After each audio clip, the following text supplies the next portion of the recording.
आवाज यहाँ पे पता है क्यों गूंज रही है। ये देखो एंट्रेंस फी पैडल बोट का तो उड़ा ही दिया है, 400 था शायद, क्योंकि यहाँ पे कर्व है।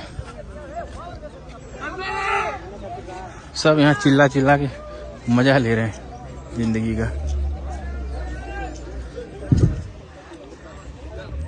ये देखो पैडल बोट और वहाँ पे कयाकिंग है,